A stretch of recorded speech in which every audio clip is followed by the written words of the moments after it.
Gentle reminder, never give up. 13 ವರ್ಷ ಹಿಂದೆ ನಾನು ಯಾರು ಅಂತಾನೆ ಗೊತ್ತಿರಲಿಲ್ಲ. ಆ ಟೈಮಲ್ಲಿ ನಾನು ಎಲ್ಲಾ ಸ್ಪೋರ್ಟ್ಸ್ ಆಡ್ತಾ ಇದ್ದೆ, ಬಟ್ ಯಾವ ಸ್ಪೋರ್ಟ್ಸ್ ಅಲ್ಲೂ ನಾನು ಅಚೀವ್ಮೆಂಟ್ ಮಾಡಿರಲಿಲ್ಲ. ಮ್ಯಾಕ್ಸಿಮಮ್ ಡಿಸ್ಟ್ರಿಕ್ಟ್ ತನಕ ಹೋಗಿದೆ, ಅದು ಕಬಡ್ಡಿಯಲ್ಲಿ.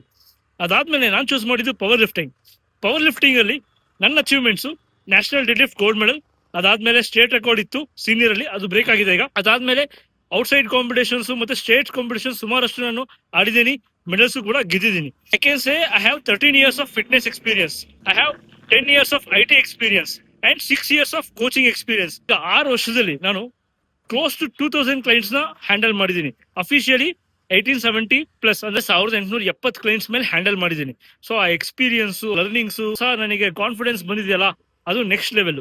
ಯಾವತ್ತೂ ಅನ್ಕೊಂಡೇ ಇರಲಿಲ್ಲ ನಾನು ಒಬ್ಬ ಅಥ್ಲೀಟ್ ಆಗ್ತೀನಿ, ನಾನು ಒಬ್ಬ ಕೋಚ್ ಆಗ್ತೀನಿ ಅಂತ.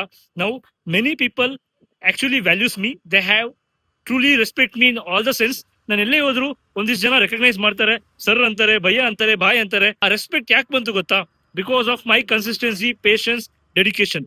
ಇಷ್ಟೇ ನೀವು ಮಾಡ್ಬೇಕಾಗಿರೋದು. ನೀವು ನನ್ನ ನೋಡಿದ್ರೆ ನನ್ನ ಹತ್ರ ಅಷ್ಟು ಫಾಲೋಯಿಂಗೇ ಇಲ್ಲ, but still wherever I go I earn respect, I get recognition. ಯಾಕೆ?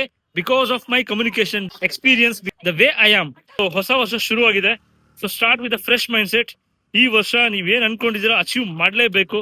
So there is no more excuses, no more complaints, just do it bro, ಆಗತ್ತೆ.